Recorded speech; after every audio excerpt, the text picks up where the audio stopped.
Beyond the Supernatural, by Dr. Ahmed Tawfik. Let me introduce myself. Dr. Rafat Ismail, former professor of hematology at S University and several universities across Europe and America. I'm in my 70s, unmarried, as my tumultuous life never gave me the chance to be like others. I have witnessed many things. I have opened Count Dracula's coffin, fought a werewolf in Romania, searched for the Loch Ness Monster in Scotland, encountered the terrifying Yeti in Tibet, answered the call of the Nadar in the dark cornfields, and met the zombies in Jamaica. I will recount all these experiences in detail in this series, but once again, I must warn those with weak hearts and sensitive souls to refrain from reading, thereby saving themselves hours of anxiety, fear, and dread of the dark. Today I will tell you my story with the vampire. At that time, I was a young man of 35, completely unaware of the supernatural world. I believed that science had explained everything. Of course, I was naive. I travelled to Britain to attend a hematology conference featuring elite scholars from all over the world. However, as is often the case, the lectures were not as captivating as one might hope. That day, I endured 4 of the dullest hours of my life, listening to endless talk about leukemia and thalassemia. The doctors in the audience had succumbed to that particular brand of boredom and intellectual stagnation that I like to call conference stupor. They had all lost feeling in their backs and limbs, their bodies seemingly fused to the chairs. Some passed the time by whispering to each other, covering their mouths like school children. Thank you. For a moment, these poor souls could not believe their ears. But the speaker had indeed concluded his lengthy lecture, and soon relieved sighs of gratitude filled the hall, followed by polite applause. The speaker was a distinguished elderly man named Richard Cummings. I had met him several times in Egypt and had been greatly impressed by him. He was a proud, imposing, and passionate man, deeply enamoured with history and art, especially the history of the pharaohs, which was our common ground. After the lecture, I approached him. He greeted me warmly, his face lighting up with joy. He even shook my hand, a rare gesture for an Englishman, before asking for my thoughts on his presentation. I lied politely, telling him it was fascinating. He then invited me to his countryside home in Yorkshire, claiming that I was a civilized man with a deep dedication to science. Thus, following strict English etiquette, I found myself stepping into the entrance of his beautiful English garden precisely at 7 in the evening. The moon cast a soft, gentle glow over the ivy vines draping the sloped roof of his house. In the garden, unfamiliar fragrances filled the air from flowers whose names I did not know. Inside, the house was simple yet elegant, a home of a devout Catholic family. The living room was adorned with a large collection of antique crosses and a grand painting of the Last Supper.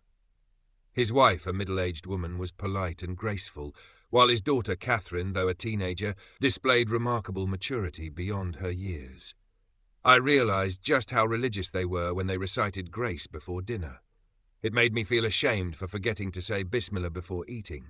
I murmured, "In the name of Allah," from start to finish, and proceeded to fill my stomach with the visually appealing yet horrendously tasting dishes for which English cuisine was infamous across Europe. After dinner, in the cosy living room, Dr. Ra, Richard sat by the fireplace, smoking his pipe and sipping his coffee with sheer enjoyment. At that moment, life seemed as perfect as it could ever be. Dr. Richard said, "How does it feel to be a descendant of the pharaohs, those geniuses? I have studied their civilization and the immense contributions they made to the modern world. I feel ashamed that I have never visited Luxor, despite being so close to it. I truly believe that this generation will add nothing remarkable to the legacy of civilization. All we do now is consume what others have built.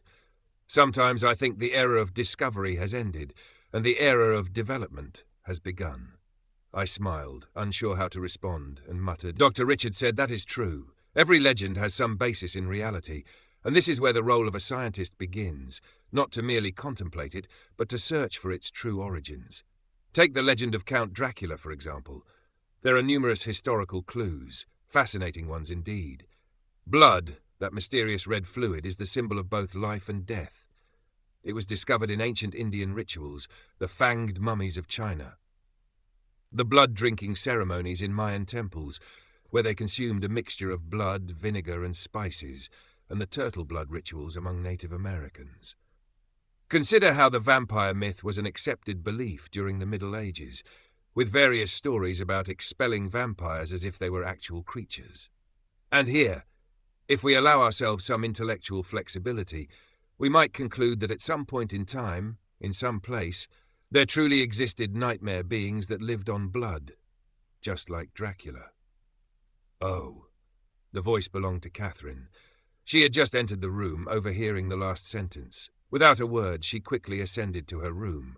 Dr. Richard sighed and said, "That's for the best. Some things should not be discussed in front of women."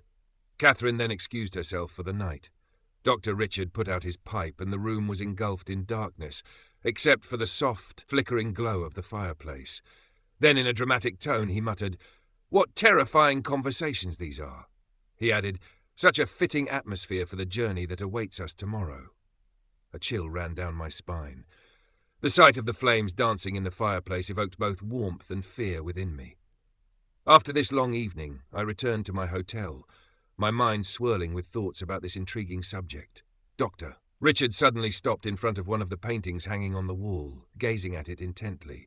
Then, in a hushed voice, he whispered, "I have spent long years researching this, alongside a fellow historian, and today I can finally say that we have proven with material evidence the existence of Count Dracula. The story, as everyone knows it, is about the Count who lived in Transylvania during the 14th century. He was evil in every sense of the word, but he was not one of the undead. However, an enthusiastic writer gave him the name Dracula, meaning the devil, and Bram Stoker immortalized him in his famous novel, which still sends shivers down people's spines to this day. Then came international cinema, with stars like Vincent Price and Lon Chaney completing the picture.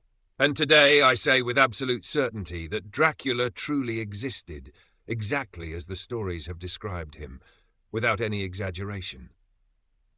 To the Count's servant I said eagerly, "But we are men of science, and we know that what cannot be seen, heard, smelled, or comprehended simply does not exist." Dr. Richard smiled confidently, then walked to the corner of the room, opened a drawer, and took out a thick envelope filled with documents. He handed it to me and said, "Read these papers before you speak of science." Before I could respond, Mrs. Cummings entered with a cheerful expression.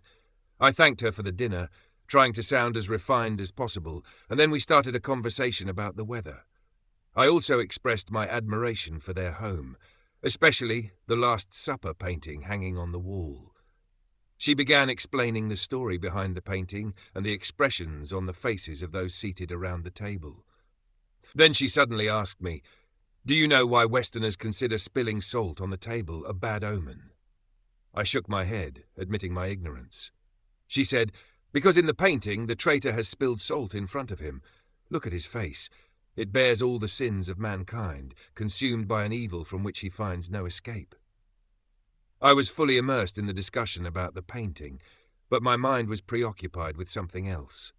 The envelope in my hands and the distance between me and my warm bed where I could read it. When I returned to the hotel, I lay down on the bed and examined the envelope Dr. Richard had given me. It was filled with old papers and photographs. One photo was of a strange ancient castle. Another showed a closed marble coffin. There was also a picture of something I couldn't quite understand, and another of a tall, bearded man's face painted in an old oil portrait. The fragile, yellowed paper contained a hand-drawn map in black ink of an unknown castle, riddled with underground tunnels marked with strange names I couldn't even decipher. Too many mysteries. Finally, I found a page written in English in Dr. Richard's handwriting. We spent months exploring the underground tunnels of Count Dracula's castle in Transylvania, a place authorities have prohibited tourists from visiting due to the risk of collapse. At last, we discovered the attached map, which led us to the family tombs of the Count in an ancient crypt, filled with dust and bats. We opened the coffins one by one until we found the mummy of the Count himself. Resting on his chest was an ivory box, inside which we discovered an old letter written by his servant for future generations. I write this letter for those who will come after me to warn them of a terrible danger. Evil has chosen this cursed land as its dwelling. Dracula was the first vampire born in this land.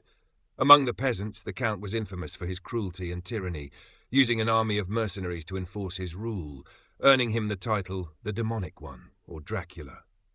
Each evening, the Count began drinking a horrific mixture of pig's blood, wine, and spices, claiming it restored his youth.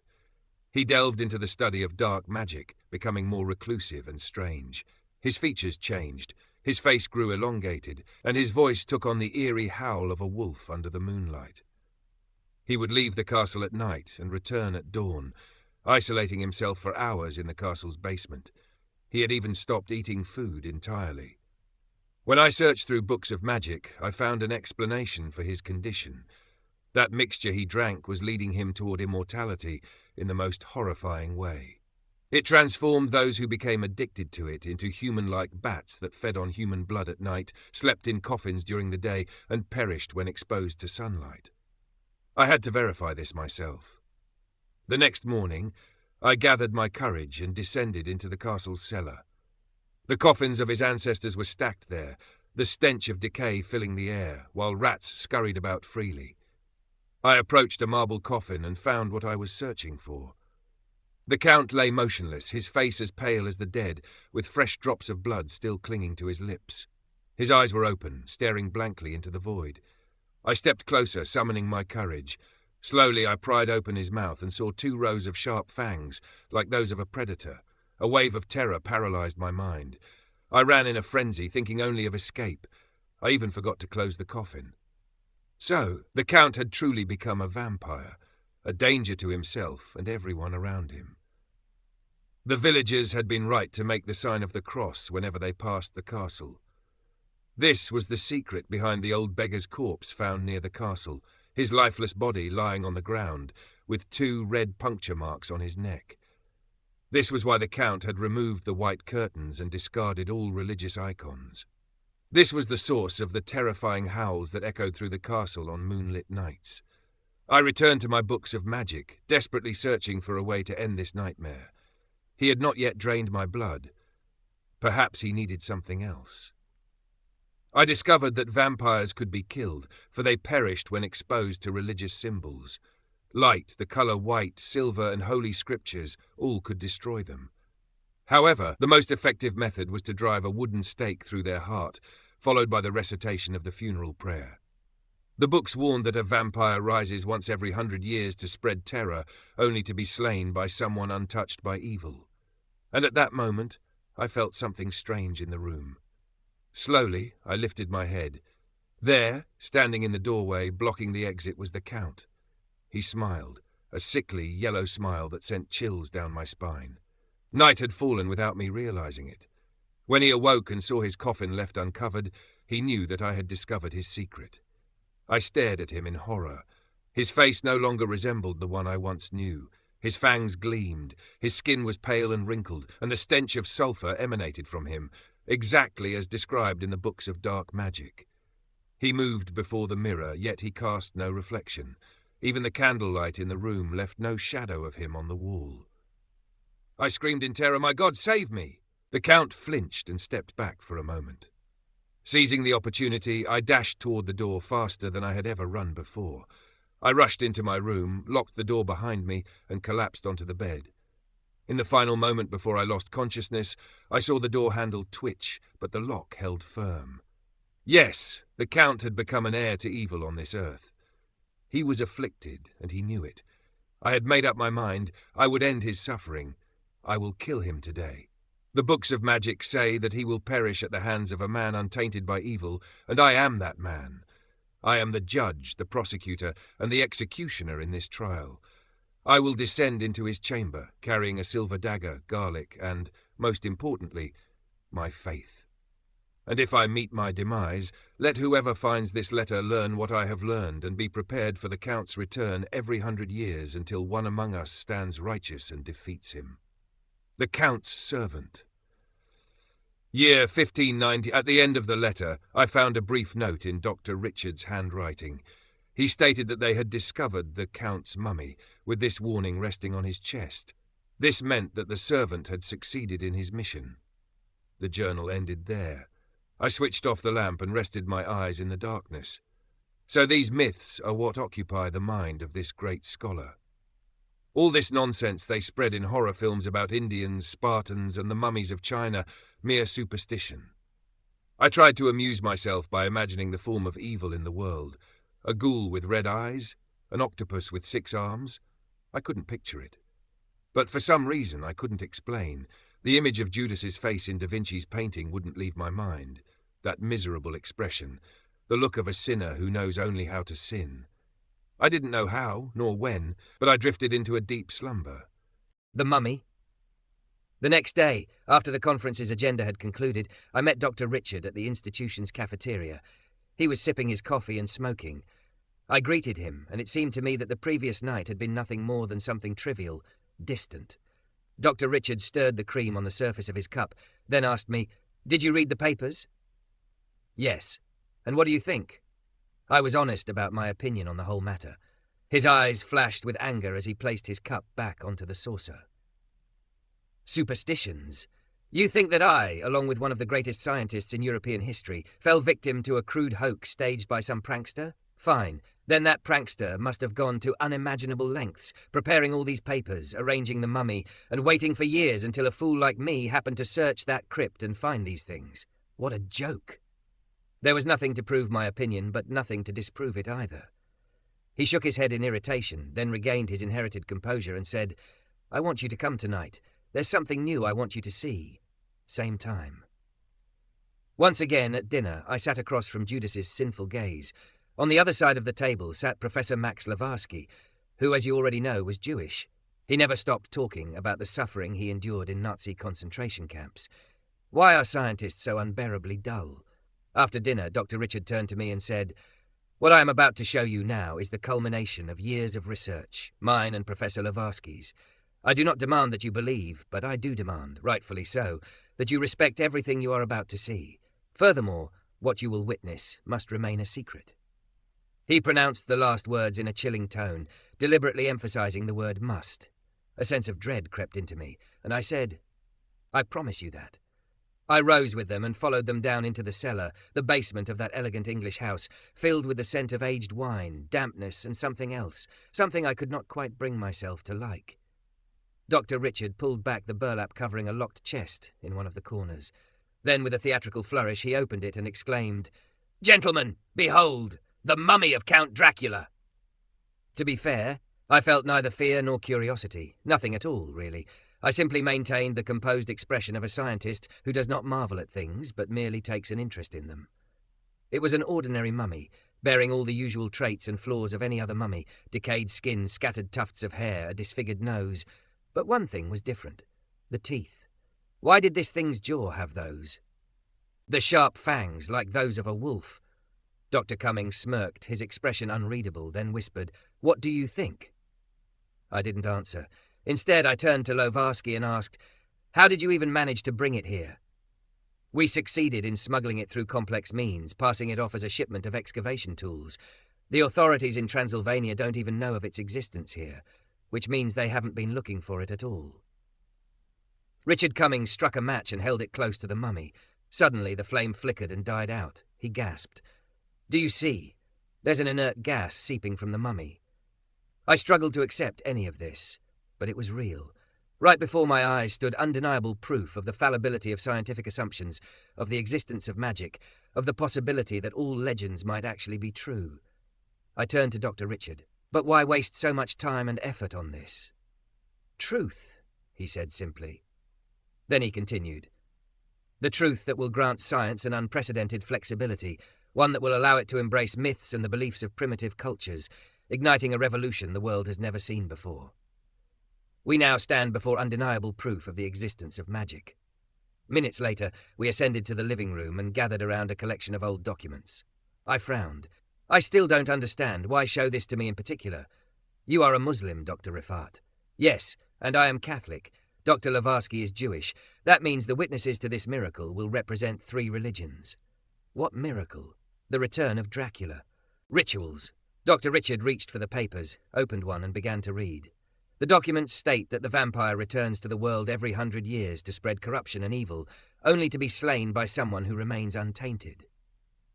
At this point, Dr. Lovarsky, stroking his beard, said, "We have historical evidence of creatures with vampire-like traits appearing, and bodies with punctured necks being discovered in the years 1759 and 1859, specifically on moonlit nights when Jupiter aligns with Mars. It seems that he was slain each time, only to return to the mummified form we now see." "Did he return on his own?" Dr. Lovarsky replied, "Neither, with the aid of some scoundrels who perform the necessary rituals to resurrect him. And now I begin to understand. We are in the year 1959. This is the long-awaited year." Dr. Max Lovarsky unfolded a yellowed paper and began reading. "The first ritual requires that it be performed by individuals whose wickedness knows no bounds. That means us." Dr. Richard said, "We are mere slaves to scientific curiosity, willing to do anything in pursuit of the truth. Science is what we live for." "The second ritual is the century condition. It must be 100 years since the Count's demise. The third ritual is the moon condition. The full moon must rise and Jupiter must align with Mars. The second and third conditions will be fulfilled in a week, on Wednesday night. The fourth ritual is the bat condition. A mummified bat must be placed on the corpse's chest. That won't be difficult. The fifth ritual is the blood condition. A bucket of blood must be placed beside the mummy. Human blood? The text does not specify. At that moment, something struck me. My eyes gleamed with pride, like a child who had just won a game of tag, and I exclaimed, "Wait a moment. History tells us that every 100 years some scoundrels would find the coffin and perform the same rituals. So how is it that the coffin has remained in the same place, and the message has stayed where the servant left it 5 centuries ago?" Dr. Richard's face turned red for a moment, then he whispered in surrender. "I really hadn't thought of that." Dr. Lovarsky said, "Perhaps whoever kills the Count each time chooses to leave the message in place for future generations. And why would the one who kills the Count make sure to return his body to the coffin each time? Why not bury it somewhere? Why not tear it apart or burn it? I never knew vampire hunters were this organized." Silence fell for a moment, and I realized, proudly, that both men hated me madly. But this was science, and they knew it better than I did. After some thought, Dr. Richard said, "All right, Dr. Rifat, we are determined to go through with the experiment, and there's only a week left. If you refuse, at least say so now, so I can find a scientist I trust from the Muslim community in England. Time is short, as you can see." To myself, I was naive, as I told you. Who was I to refuse something like this? Wednesday night was bound to be thrilling by all measures. That's what I thought. "Then let's begin. Time is short, as you said." There was nothing. I was so confident that I had already begun preparing the condolences I would offer them when the sun rose on Thursday and the mummy remained just that, a mummy. What a moment it would be. A moment when each of them would realize they had wasted their lives chasing a delusion. What a pity. It was all so clear in my mind. This was just a mummy, its teeth sharpened by someone to look like fangs, and it would stay that way. I saw no other possibility. In the morning, Jonathan, the grocer's boy, arrived with a small bundle that turned out to be a dead bat he had caught from the abandoned church next door. He took £2 and nearly flew away with joy. Dr. Richard and I sat in the garden, embalming the bat with formalin. Suppose we couldn't control Dracula when he rose, what then? Dr. Lovarsky said, "If he rises." He was terrifying in ancient times, the era of candelabras, horse-drawn carriages and countesses. But today he will return to an age of nuclear fission and electricity. He will be nothing more than an amusing test subject. Dr. Richard added, "We'll transport him to a dark lab in Glasgow, restrain him there and study everything, his blood composition, his tissues, his blood pressure, his temperature, and if he dies, we'll dissect him. Maybe one day, we'll hold a press conference or publish his memoirs in a book titled I Lived in a Coffin, a guaranteed bestseller." There was nothing. I was so sure of myself that I had already begun preparing the condolences I would offer them when the sun rose on Thursday, and the mummy remained just that, a mummy. What a moment. A moment when both of them would realize they had wasted their lives chasing an illusion. What a pity. It was all perfectly clear in my mind. This was just a mummy, its teeth filed down by someone to resemble fangs, and it would stay that way. I saw no other possibility. In the morning, Jonathan, the grocer's boy, arrived with a small bundle, which turned out to be a dead bat he had caught from the abandoned church next door. He took £2 and nearly flew away with joy. Dr. Richard and I sat in the garden, embalming the bat with formalin. Suppose we couldn't control Dracula when he rose. What then? Dr. Lavarsky said, if he rises, he was terrifying in ancient times, the era of candelabras, horse-drawn carriages, and countesses. But today he will return to an age of nuclear fission and electricity. He will be nothing more than an amusing test subject. Dr. Richard added, we'll transport him to a dark lab in Glasgow, restrain him there and study everything, his blood composition, his tissues, his blood pressure, his temperature, and if he dies, we'll dissect him. Maybe one day we'll hold a press conference or publish his memoirs in a book titled I Lived in a Coffin, a guaranteed bestseller. I said, this creature is incredibly lucky, but I wish I could return to life after 100 years just to see how politics, science, society and people have changed by then. A stench, unbearable and foul, spread through the place from the bat's rotten insides as we continued our work begrudgingly. Damn it. Now I understand why a vampire is only resurrected every 100 years.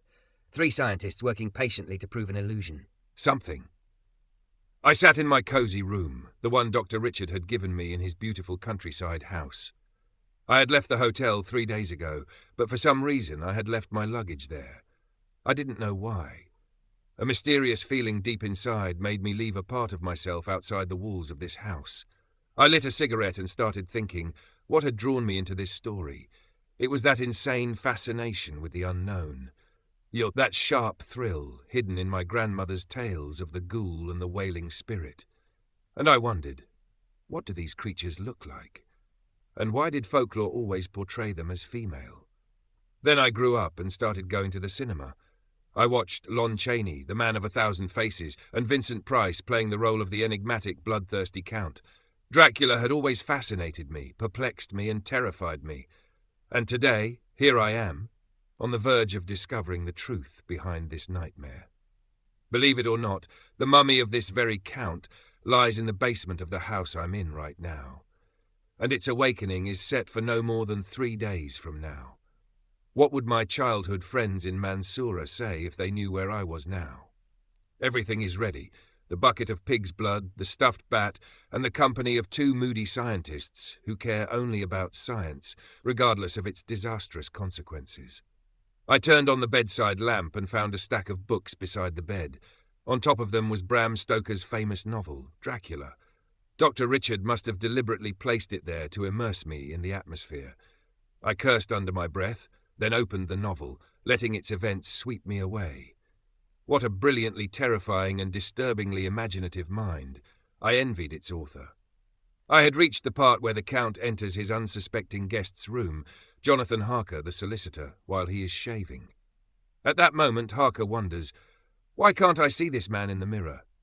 Then the Count's eyes fixate on a small cut on Harker's neck, caused by the razor. I had just reached that part when a knock on the door startled me. I jolted back to reality, got up and opened it. It was Dr. Richard. Did you sleep? Obviously not. He glanced at the novel lying on my bed and chuckled. So, you're preparing for our guest? Our guest? I muttered in irritation. Damn this novel. And what have you learned from it? I learned never to shave in front of Dracula to avoid cutting myself, because then... And what else? I learned never to trust people who don't have a reflection in the mirror. Dr. Richard burst into laughter. He was wearing a robe over a shirt and tie, looking strikingly elegant and handsome. Then he lit a cigarette, but unlike his usual habit, he didn't offer me one. He let his gaze wander around the room. Why don't you place some Quranic verses here and there? I pointed to the nightstand beside the bed, where a small Quran lay, the one my late mother had given me before my first trip abroad. Here it is, but for reading, not for protection from your vampire. He nodded in approval and sluggishly got up, heading toward the door. As he walked past the ornate mirror hanging on the wall, no, I must be imagining things. Was the mirror unpolished? Was the lighting too dim? Or did this man truly cast no reflection in the mirror? He turned to me with keen interest and asked, "Why do you look so terrified?" Should I confront him? No. Nothing, just the effect of your novel, nothing more.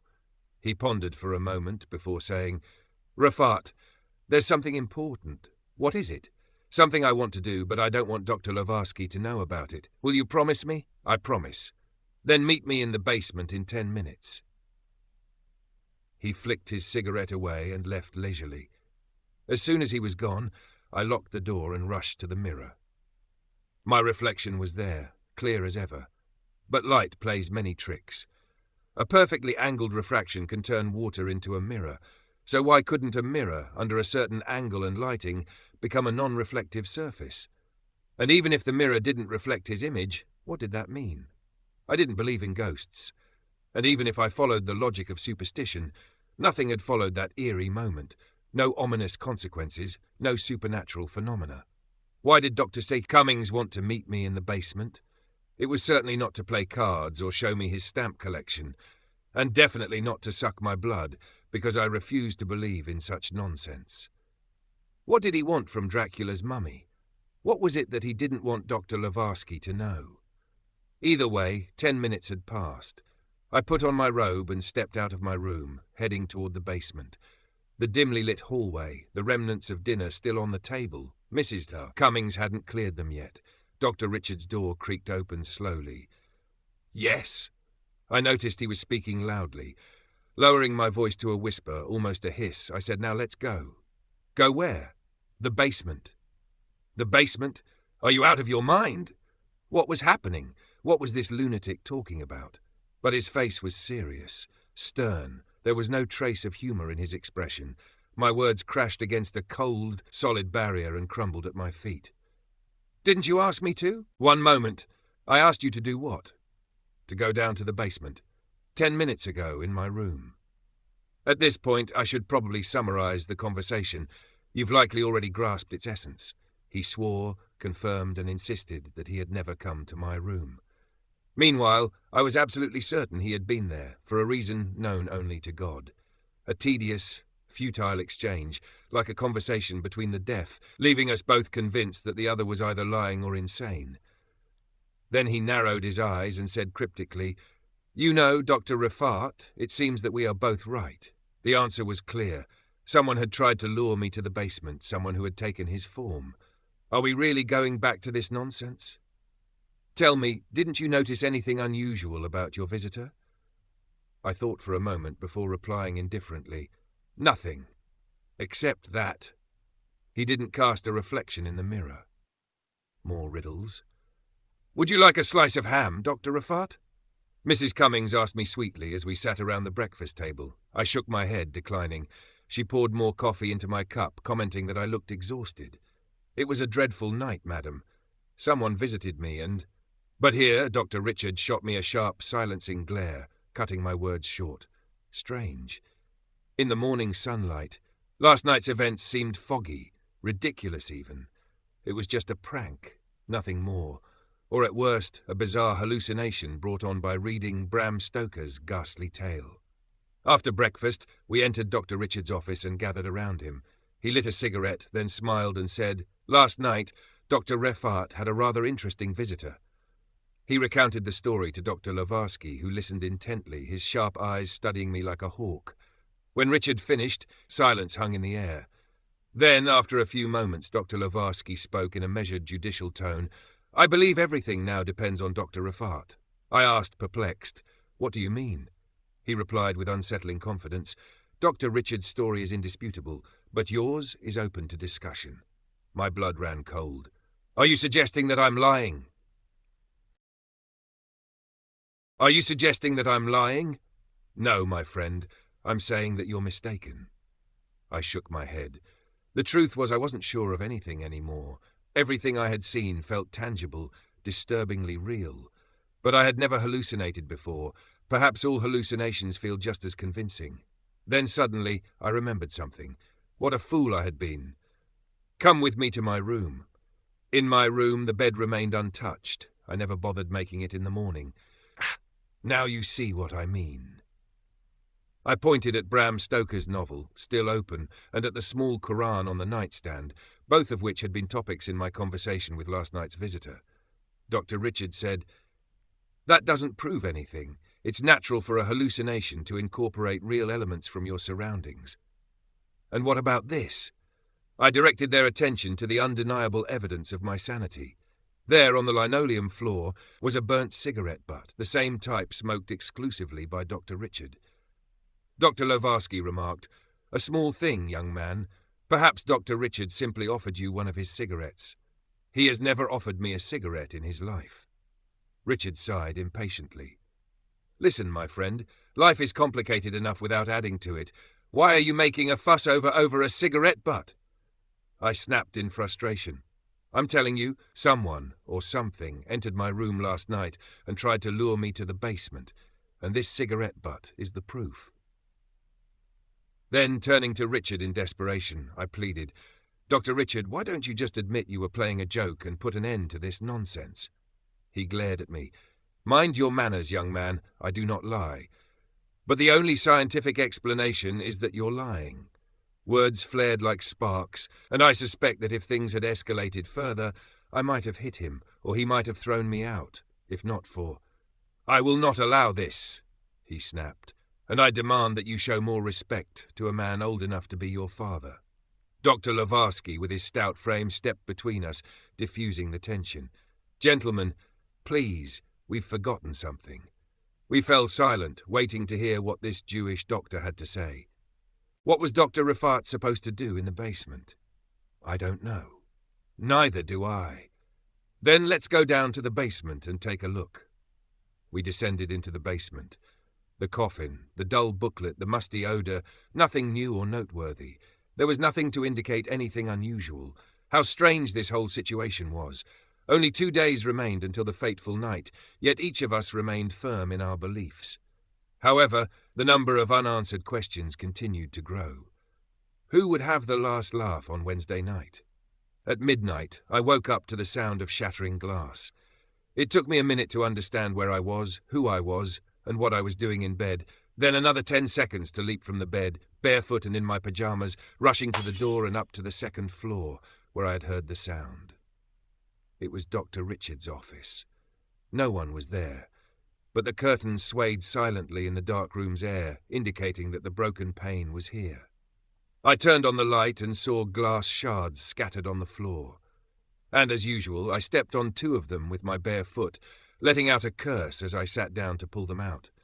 Then my eyes caught something. There, behind the desk, someone was hiding, trying not to be seen. The person who had violently broken through the glass window for some unknown purpose. If I ran from the room, he might attack me, so I busied myself tending to my foot, cursing loudly. My blood roared in my ears, adrenaline surged in my veins, and my fists tensed. Then, in one swift motion, I leaped onto the desk and threw myself at the intruder. I received a punch to the stomach that knocked the wind out of me, but I gritted my teeth and drove my knee into his lower abdomen. I heard him groan. But who was he? He was masked, and all I could see were his eyes, cold as London's winter, grey as its fog. I struck his nose hard through the mask, feeling the cartilage nearly break, then followed with a punch to his chest. I had never been an athlete, and karate, judo, and taekwondo weren't common in my generation. But any human can fight ferociously when given a strong enough reason. And was there a stronger reason than preventing this maniac from killing me? We grappled in a long, brutal struggle. The bastard was strong and ruthless, but I was terrified, and my fear made me an almost equal opponent. Suddenly, his hand reached for something on the desk. A heavy metallic object came crashing down on my head. No, I won't lose consciousness. I fought it, but the ground betrayed me. I must have been unconscious for no more than 5 minutes. Lying beside me on the floor was a hole puncher, the weapon that had decided the fight. Nausea churned in my stomach, but I forced myself up, staggering toward the open door. I ran down the stairs, knowing exactly where I would find him. The basement. Yes, there he was in the dark beside Count Dracula's coffin. He had turned on an electric flashlight and placed it on the ground beside him. His face was close to the Count's, whispering words I couldn't quite make out, some cryptic pagan prayer or something of the sort. Ah, will this madness never end? I let out a scream that startled even me, grabbed a discarded bottle from the floor, and swung it in the air like a club before lunging at the intruder. Had he not flinched, I would have shattered his skull in seconds. He leaped back like a scalded cat, reached for the flashlight, and switched it off. Then his fists rained down on me in the darkness. This bastard could see in the dark like a bat. This time I didn't put up much of a fight. I lay there for a while, panting in the darkness, the salty taste of blood filling my mouth. I figured I might need to regain some fitness for the next time. Then the basement light flicked on. Dr. Richard and Lavarsky stood around me, dressed in their nightclothes, their eyes puffy from sleep. I sneered bitterly. "Congratulations on your clear consciences. The noise I made was enough to wake the dead, and yet you've only just woken up now." I started recounting what had happened. The moment Dr. Richard heard my story, his face turned pale, and he sprang like a cat toward the office. A terrifying thought crossed my mind. What if he came back, as he always did, claiming that no glass had been broken and that I was just hallucinating? But after a few minutes he returned, looking genuinely concerned. In his hands he held the hole puncher, the same weapon that had nearly smashed my skull minutes ago. He said, "You were lucky, my friend." I pointed at the broken bottle on the floor and said, "And so was that bastard." Dr. Rifat sighed. "We are civilized people, and I believe what happened shouldn't prevent us from dressing appropriately so we can discuss matters in a civilized manner. We shall meet in my office in 10 minutes. Ah, these Englishmen! They expect me, upon discovering a thief in my house, to rise from bed, comb my hair, dress in formal evening wear, then approach the intruder with a gentlemanly bow and say, 'Sir, if you do not leave my house within a minute, I believe I will be forced to make some very serious decisions regarding you.' Ah, damn it. The important thing was that I went back to my room, got dressed, and examined my face in the mirror. Thankfully, there were no permanent disfigurements. But what explanation would these two gentlemen come up with for my short-lived failed adventure? In the office, where the curtain was no longer swaying, I looked at them and asked, "Well, what do you have to say now?" Dr. Lavarsky avoided my eyes and said, "If you want my opinion, I'd say there are some strange events happening, all connected by one thing. Each time we either find you heading toward the basement or sleeping in it." Dr. Richard added, "I'm curious about the next story you'll come up with to justify your nightly trips to the basement." I snapped in frustration, finding them unbearably ignorant and irritating. "Do you think I enjoy that musty basement and that ridiculous mummy? Do you believe I make up lies just to justify my overwhelming love for sitting beside coffins in the dark at night?" Dr. Richard couldn't suppress a smile at my words. He raised a hand, trying to calm me. "I am not accusing you, nor did I say that, but I do believe someone is deliberately trying to lure you into the basement alone." That had never crossed my mind before, but it was true. "Let's assume that's the case. What's supposed to happen down there?" "That," he said, "is exactly why we are here, to figure it out. But why couldn't tonight's visitor just be a simple thief, a regular burglar?" Dr. Lavarsky shot me a meaningful look and replied, "Thieves don't kneel beside coffins and recite cryptic prayers. You said that yourself, remember?" Dr. Richard added, "And burglars don't break glass so carelessly. Either this thief is a fool or he wanted to be heard. And thieves don't enter houses from the second floor when they have first-floor windows available." He cleared his throat, got up and pulled the curtain aside. Then he said, "There's something even stranger. Have you noticed the broken glass? It's just a small opening, not nearly big enough for a person to pass through." I looked into his eyes and said, "But it is big enough for—" "Yes, it was big enough for a bat." Dr. Lavarsky muttered, "More mysteries. Do you want my opinion? I believe some secret society or a cult, maybe devil worshippers, about the mummy we have, and they are trying to steal it." But no one knew what we knew. As long as we learned what we did from the manuscripts, what's stopping others from knowing the same thing? This means we need to be even more careful. There's only one day left anyway. Let's make sure it passes safely, by any means necessary.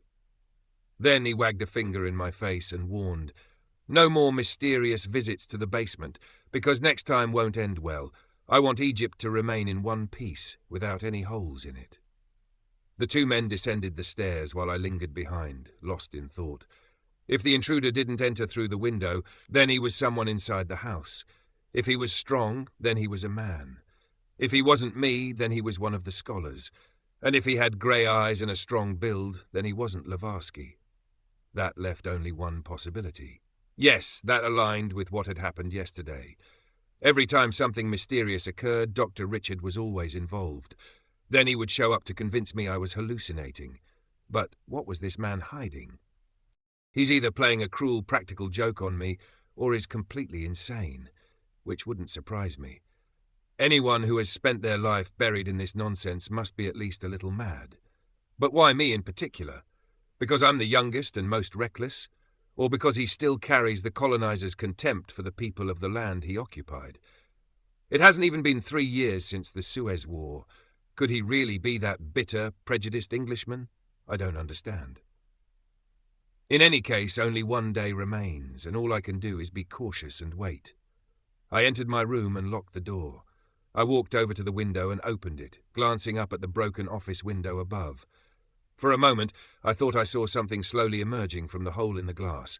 Then I saw it clearly, a small bat. It quickly stretched its wings, flapped twice in the air, and vanished into the darkness. Wednesday night, everything was prepared. That day, I went on a wonderful countryside stroll with Mrs. Cummings and Catherine. We talked about everything, except the mummy in the basement. I was afraid I might let something slip, but it seemed like she already knew everything. We returned home in the afternoon and had a decent meal. Then Dr. Richard urged us to get some sleep since we'd be staying up all night. In my room, I sank into a deep slumber. For a moment, I didn't know where I was. Was the darkness around me part of a dream? Or was I the dream myself? The sun had set and night had fallen, but why hadn't anyone woken me? Then I realized what had awakened me. Footsteps. Strange footsteps echoing in the hallway outside my room. There was something unsettling about them. They weren't the casual steps of someone merely passing by. They were deliberate, slow, measured, meant for me to hear. Cautiously, I reached for the bedside lamp, unplugged its cord, and wrapped it around my hand, ready to use it as a weapon. Slowly, I walked toward the door. Then, to my utter shock, the footsteps resumed, stopping just behind the door. Was it Richard or Lavarsky? But why this secrecy? I reached for the doorknob and opened the door. In the dim hallway light, I saw a familiar silhouette. Dr. Rifat, something has happened. Catherine, what are you doing here? What's going on? She was pale, trembling, her beautiful blue eyes glazed with frozen tears that had yet to fall. There's no one there. I don't understand. There is no one there. All their rooms are empty. Mai, Widad and Lafarsky, all the rooms are empty. All of them. What time is it now? 11 at night. So there's only 1 hour left until the monster rises. But where did they go? Did they leave? Did they hide somewhere? And why did they leave only me and Katerina behind? I'm scared, Dr. Rifat. I slept deeply, and when I woke up I found no one. She was trembling like a leaf. I extended my arm and held her close. Something stirred in my heart. For the first time I realized that I had lived 35 years of my life alone. What a strange feeling, to be responsible for someone, to have someone need you so much that they could cry. I took her hand, and we went down to the basement. Everything was as it was. The cursed coffin was still in place. The bat mummy, the bucket of pig's blood. I said to her, "You know what was supposed to happen tonight, don't you?" She nodded. "Yes." "And you know that there's only an hour left?" "Yes." "Did you search the house thoroughly for the others? And the garden and the basement? There's no one. They left us behind." I lit a cigarette and sat on the edge of the coffin, lost in thought. Should we call the police? We don't have a phone. The nearest one is half an hour away. Fantastic. And then total darkness swallowed the basement. The electricity had gone out. What a time for it to happen. I lit a candle that was lying on the floor. 2 shadows loomed on the wall like 2 giants watching everything we did and said. I exhaled a cloud of smoke and muttered, "Do you know something, my dear? It seems to me that all the threads converge at one point. Forcing you and me to be the only ones responsible for bringing this devil back. Are we truly the right ones for this? Does the devil see in us some hidden evil that makes us the perfect choice?" We have no choice now. Katerina exclaimed in frustration. But why are we forced to stay? We can leave this dreadful house and in just half an hour reach civilization, warmth, safety. I shouted at her, No, if we do that, we will forever burn with an insatiable curiosity, forever curse our cowardice, and keep asking a question that will never have an answer. Would Dracula have risen? We are seemingly free, but in reality, we are bound by strong chains of scientific curiosity. We cannot do anything but continue, and we will continue. But, if we waste this opportunity, it won't come again for another 100 years. By then, we would have long been dead without ever knowing the truth. She was young and didn't fully understand everything I was saying, but she couldn't leave on her own. Whoever orchestrated this situation was a devil with a hellish mind, knowing full well that whoever faced this trial would have no choice but to see it through. And where were the others? I didn't know, and there was no time to answer that question. The only thing that mattered now was preparing this place for the Count's arrival. 10 minutes remained until midnight. I brought the bucket of pig's blood closer to the coffin and placed the mummified bat on the mummy's chest. Then I extinguished the candle so as not to disturb the Lord of Darkness upon his awakening. In 7 minutes, Jupiter would align with Mars and the moon would emerge from behind the clouds. In 7 minutes, the world would know forever whether magic was a myth or not, whether the ancients were deluded or not. As for me, I kept muttering like a madman in Arabic, which she didn't understand. This thing will not rise. It will not rise. I am sure of it. Otherwise, we will be in a situation no one would envy. 4 minutes remained. The surprise! The time is now 12:30. Nothing happened. Despite the pitch darkness, I can see the outline of the body lying in the coffin, Catherine's gleaming eyes, and I can smell the scent of formalin. I hear my own heartbeat. Nothing has changed. It was all an illusion. I lit the candle carefully, and it illuminated the place to some extent. The Count looked utterly ridiculous and grotesque beyond description.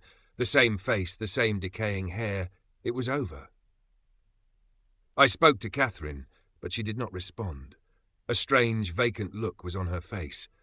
This experience had shattered her, but I had no refuge now. The important thing was to find out where the other fools had gone. They might have left for some purpose, or they could be hiding as part of some ridiculous prank, or I lit a cigarette. That sulphuric smell. Strange, I had a lighter. So why was I smelling sulphur? Dr. Richard Cummings, the fool who wasted his life on childish games, that obese Jew, and me, I would return to Cairo carrying nothing but faint memories. The scent of sulphur. Now I can confidently say that science is science and everything else is nonsense. But why are you looking at me like that, Catherine, with those infatuated eyes? I was still handsome, still had my hair, but I was never attractive to that extent, especially to a teenage girl. Catherine, let's go upstairs. She didn't respond. Suddenly she burst into hysterical laughter. Laughing and laughing in the darkness. The poor girl had lost her mind. Then she staggered to the bucket of blood, dipped her index finger in it, and licked it with delight. Catherine, you're insane. She turned to me, her lips now crimson, and whispered in a cold voice, You still don't understand, you fool. You don't understand. How strange. She had completely lost it. The coffin had remained in place all these centuries, with the Count lying inside, the ivory box on his chest. That's why Dr. Lavarsky's story seemed illogical and misleading. It was impossible for him to be killed and laid back in the coffin in the exact same position every time. You'll never understand, you idiot. Her teeth gleamed in the darkness, and that's when I understood everything. Dracula had never risen from his coffin. The rituals took place beside it every 100 years, and then his soul transferred into one of the participants, who would become the new Dracula. In this case, Catherine and I were the chosen ones. That's why the others had been eliminated somehow. And now, after midnight, Catherine had changed completely. Catherine had drunk the blood. Her sharp teeth gleamed in the dark, and the cursed scent of sulphur filled the air. And I was trapped with her in the basement. I understood everything far too late. Dr. Rifat, come and kiss me, a seductive voice coming from a distant world. So this was it. Come, and that's why I didn't turn into one of them. I hadn't been a vampire's first meal. But what would I have been fed on? Would I have become a vampire myself? And then, before I could even comprehend what had happened, my legs carried me away. I ran as I had never run before in my life. I burst out of the basement, through the hallway, past the house's entrance.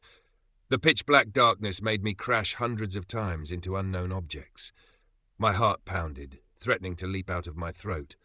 The garden bathed in moonlight, and I ran, until from a distance I saw the lights of civilization and ordinary people. Within 24 hours, I was back in my happy home in Doki, Cairo. I spent countless days imagining Catherine wandering the barren lands surrounding her home, searching for unsuspecting travelers. I pictured her meeting her end with a wooden stake through her heart.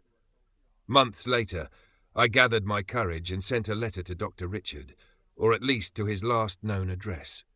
But no response came. I sent 3 more letters until I finally received a reply from the new owner of the house, telling me that Dr. Richard no longer lived there, that he had moved to Australia with his family, and they had no idea where exactly. How many dark nights did I spend reliving and analysing what had happened? Had I been hallucinating?